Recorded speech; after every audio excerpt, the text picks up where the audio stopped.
A homeschool that works for your family is a homeschool that is customized to your family. It's a homeschool that uses learning methods and routines that work for you and your kids. And it's also a homeschool that uses organizational methods that don't create problems, but actually instead help your family to have the everyday lives that you envision. And that's what we're going to talk about in this video. I'm Leslie Maddox, an engineer turned homeschool mom, and I want to help you customize your homeschool. In the last few homeschool plan decoded videos, we've been exploring different ways that you can customize your homeschool. We've talked about homeschool styles, instruction options, types of learning activities, lesson planning, and how to perform homeschool curriculum research so that you can narrow down options that will work for you and your family. Our goal so far has been to be aware of different options available for planning and organizing your homeschool so that you can choose the ones that will work for your family and ignore the rest. We have one more set of options to explore before doing the work of creating a curriculum plan. And that's systems that you can use to organize the curricula that you end up using. You'll have to organize the materials that your students will use, teacher's manuals, and also have an idea of what you'll do with completed work. Since the way you organize your students' materials will have the biggest impact on your homeschool, let's talk about that first. If you're using the Homeschool Planning Decoded Starter Kit, you'll find an info sheet titled Curriculum Systems that describes several systems along with their pros and cons. The system that I used for years was the Workbox system. I'll put links below to videos showcasing how I've used Workbox systems in the past. The Workbox system involves assigning one drawer or box or case of some sort to each subject or activity. You fill each workbox with the supplies needed to complete that subject or activity. If the activity is something that you can't put in the workbox, like typing, you can insert a card or note in the workbox that directs the student to complete that activity.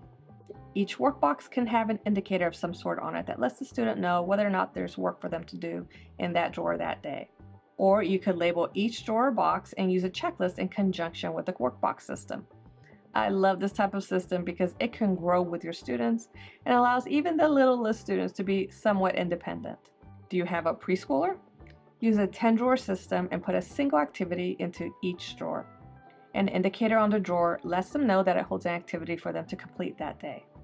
The indicator can be a toggle switch that you attach to the drawers or a label on Velcro dots. When they are done with the activity, they can change the indicator to show that they have completed it. You can update the drawers every day or at the beginning of the week and complete just a couple of drawers a day. The nice thing about a drawer unit is that you can put a crate on top of the unit to store future work or frequently used items like scissors and glue sticks. Do you have a first grader? You can use the same drawer unit with indicators. The difference will be what you put into the drawers. While a preschooler's drawers may be filled with activities like cutting, gluing, counting, letter recognition, puzzles, and games, an early elementary student will probably start having more worksheets and workbooks. You can keep workbooks in specific drawers or keep a year's worth of work in a crate on top of the drawer unit and put only one worksheet at a time in a drawer. Do you have an upper elementary student?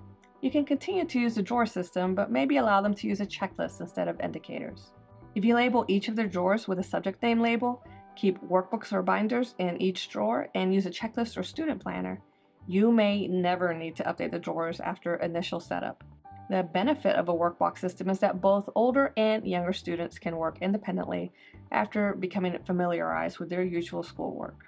The cons are that you may need to update younger students' drawers daily, and schoolwork may not be easily portable if you choose to work away from home one day. And also, workboxes can take up quite a bit of room if you have several students. I've included workbox labels and inserts in the Homeschool Planning Decoded Starter Kit for those of you that are interested in choosing this system. You can find a link to the starter kit below. Another system that I used for a couple of years was the subject binder system. With a subject binder system, each student has a set of binders, one for each subject. Shocking, I know. The work to be done for the entire year is stored in each binder in the order that it will be completed. You can use a subject binder system in conjunction with a workbox system with indicators on the workboxes so that students know what work they need to do each day. Or you can set up a checklist or a student planner for your students to know what work needs to be done.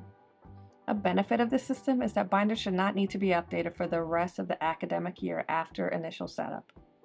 But a con is that schoolwork may not be easily portable to be done away from home. Rather than take a bunch of heavy binders with you, you'll need to pull pages out of each binder to take with you. The system that we are currently using is a weekly binder system. With this system, each student has one binder with dividers for each subject or each day. The binder contains only the work they are required to do for a particular week, which means that you'll need to update the binder each week, removing work that has been completed and replacing it with the next week's work. My kids love this system because it's easily portable. They can just pick up their binders and do their schoolwork wherever they want. And I like that I only need to take one binder for each of them when we need to be out of the house. Another benefit is that they need to be updated weekly and not daily. And this system is great for kids that struggle with transitions since all the work is in one place. I can tell you that my autistic son is the biggest fan of this weekly binder system. As much as we love this curriculum system, a pretty big con is that work from previous weeks is not available to be referenced. How big of a problem this is depends on the curriculum. It might not be a problem at all, or you might need to keep pages with material that your kids might need to reference later in the binder. Another con is that you'll need to tear apart some workbooks and set up a file system for future work to be done. What workbooks you'll need to tear up will really depend on the size of the workbooks and how much you have in your binder. You don't want the binder to get too heavy or bulky, which is why it's best to have them hold only the work that needs to be done on a particular week. But some curricula, like the ACE PACES from School of Tomorrow, is set up as a series of pamphlets rather than one big workbook. The PACES are so thin that I can use a magazine holder for binders to put the whole thing in the weekly binder. I also use the magazine holders for workbooks from Progeny Press and even my second grader's writing workbook, since his binder doesn't have as much in it as his older brother's binders do. Of course, keeping workbooks in your weekly binder will work only if you subdivide the binder by subjects and not days. I've included binder covers in the Homeschool Planning Decoded Starter Kit for those of you that are interested in choosing the weekly binder or subject binder options. A new curriculum system that I'm considering is a digital curriculum system. As the name states, a digital curriculum system forgoes the need for physical books and workbooks, at least for the most part. A student may take online courses, read ebooks, or interact with workbooks and worksheets via a note-taking app like GoodNotes. The student may need scratch paper to work math problems, for example, or they may need to occasionally print out a worksheet, or they could use their note-taking app for those activities. The point is that you cut down the need for physical papers and therefore the storage of those books and workbooks. Instead, your student will need a device to interact with the curriculum. The device they need will depend on their curriculum. If they're taking an online course, look up the course creator's technical specifications. Your student may be able to take the course on a tablet, or they may need a laptop with a specific operating system. If using curriculum PDFs in a note-taking app, your student will need a tablet with a stylus, like an iPad with an Apple Pencil. If you set up the documents so that they're shared with you, you can even grade them and mark them up on your own tablet, so you may want a tablet with a stylus as well. If reading ebooks, I recommend a dedicated ebook reader. The Amazon Paperwhite Kindle has worked great for us because my kids can comfortably read on it even outside in daylight. It also has a backlight for low lighting conditions. And it doesn't have any apps on it to distract my kids, it's just for reading. You can even check out ebooks from the library and download them to the Kindle. There are also apps that you can use as curriculum or as part of the overall goals for your kids to reach academic milestones or objectives. In that case, your student will need a tablet like an iPad. One last general curriculum system to consider is a checklist system. With a checklist system, all curriculum is left in its original form on a shelf or drawer or crate. Depending on the curriculum you use, a checklist system may require very little prep work or weekly work by you other than the checklists themselves. The one major con is those checklists. But again, depending on how detailed you are with your checklist, this might not be that much of a burden. If you set up a standard weekly routine with subjects to be done on certain days of the week, like I recommend in my daily and weekly routines video, and if you do subject planning like I recommended in my lesson planners video, you can set up one master checklist for each subject at the beginning of the academic year, which students can check off. They can check off each activity as they complete them. Once you've created those master checklists, You can put them in a student planner or folder and not have to worry about it for the rest of the school year. Again, I have worksheets for routines and subject planning checklists in the starter kit. You may find that you use a different curriculum system for different children, depending on their ages or needs. Or you can adapt one of these systems to fit your particular needs. For example, maybe a workbox system where each workbox contains all work to be done for a particular day and not just one subject. As you can see, the curriculum systems I've shared with you can inspire you to think through what works for your family. They may affect what curriculum you end up choosing for your kids, and depending on what you choose, they may require extra storage. If you use a system that requires you to tear apart workbooks, you'll need to create a file system to store future work to be done.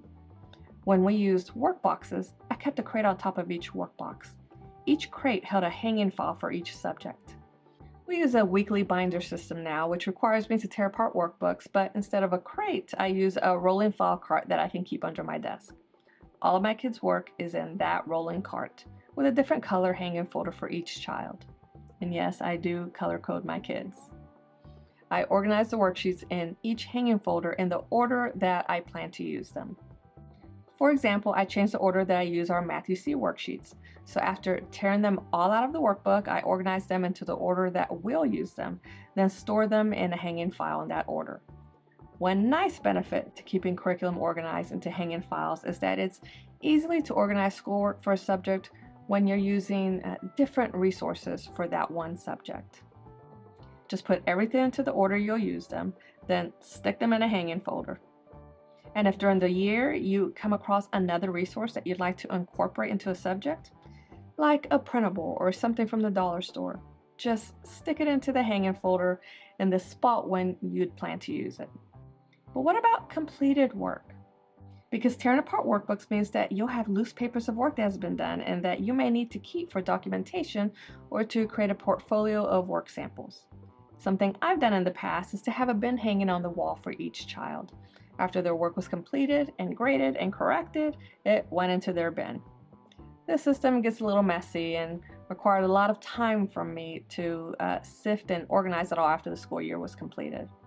Now I use our hanging folders to store the completed work that I plan to keep. So my rolling file cart holds a hanging folder for each subject for each child, and each hanging folder holds curriculum that has yet to be done, as well as a folder to keep completed work for that subject that I plan to keep. And the completed work folders are all yellow, since that's a color I don't use for anything else. Makes it easy for me to know where to put their completed work. When using a digital system, dealing with completed work is easy peasy. You should be able to download a report for online courses, and you can export completed PDFs from your students' note-taking app at the end of the academic year. If the online courses have a reporting screen for the parents, sharing that report with yourself or taking a screenshot may suffice. But if you need to present examples of work, apps and online courses may not be the best fit for you. The final curriculum-related item we need to think about is organizing teachers' manuals. Stick with me, we're in the home stretch. You'll likely have a number of teachers' manuals to teach from, and maybe even separate answer keys. My biggest piece of advice for physical teachers' manuals and answer keys is to store them where you'll need them, on a shelf, in a magazine holder, or in a basket. Do you teach certain subjects in the homeschool room? Keep the manuals for those subjects near where you plan to use them. They shouldn't be more than an arm's length away from you. Do you teach history in the living room? Keep your history items on a shelf or in a basket in the living room. Do you do all of your grading at your desk? Keep your answer keys at your desk. But what about digital versions of teachers' manuals and answer keys? Consider purchasing the digital version of teachers' manuals and using them in a note-taking app like NoteShelf or GoodNotes. That way you can access them on any device. If you like that system, you can even use an app like TurboScan to create PDFs of select portions of physical teachers' manuals, like particular pages or answer keys, for importing into your note-taking app if there is no digital version available for purchase. Just please be aware of copyright restrictions. In the next Homeschool Plan Decoded video, we'll start talking about how to finalize your curriculum plan. Remember that you can access all of the videos and the Homeschool Plan Decoded method of planning and organizing your homeschool right now at the link below. And happy planning!